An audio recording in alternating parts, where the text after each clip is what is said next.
It is no longer a trend, but it's a problem. People are on their cell phones, tablets, and even their watches.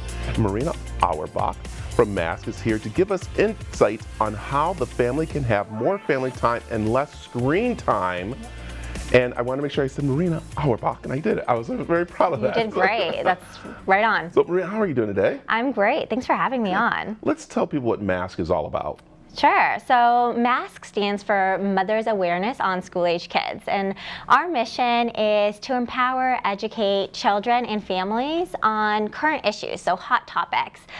Today we're talking about screen time, we talk about drug prevention, we talk about safety, education, so everything that relates to children in the schools and their families. Yeah, and screen time is so important right now, especially as the kids are getting ready to go on break. They're going to be, on vacation and stuff. And monitoring that screen time is so important because we know they go down a slippery slope in doing things or seeing things they're not supposed to because everything's now become on the internet. And this is where you guys talk about screen time, which actually starts with the parents. It does start with the parents. You have to really set the standards of what you want it to be for your family, right? So you set the example. We have some really great apps available. The Mask Matters app has printables that you could download and set contracts, something to discuss as a family.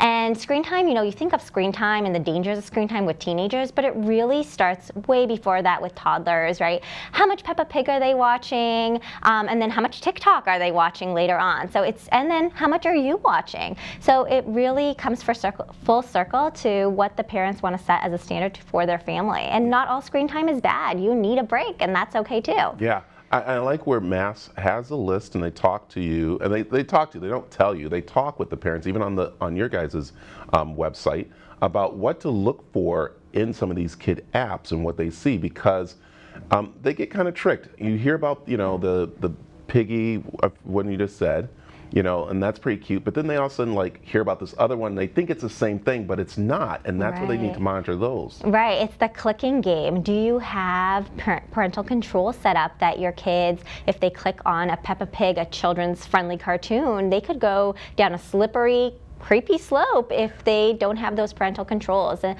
our app educates about that, and then we also have a magazine that helps parents navigate those parental controls, what are the best standards to set. And really it's about having conversations with your kids. You want to ask, what are you watching? And it starts from those toddlers all the way to the teens, being engaged. If they're watching TikTok, get in and dance with them, be as involved as possible. That's going to help use screen time in a positive way and not go down that slippery slope that you were talking about. Yeah, and as we're looking at some of the, of course, information on the screen here about limit the screen time, even for yourself as parents. It's it's okay that, that email is going to wait. I know you're there to take care of business and everything, but if the kids see that you set it down to listen to them, they're going to, right? Exactly. So it's that standard that you're set. Where are you not going to have technology? A good example is mealtime. So screen-free meal times, having a cell phone bill and everyone putting their phones down, or just throwing it on the island, let it charge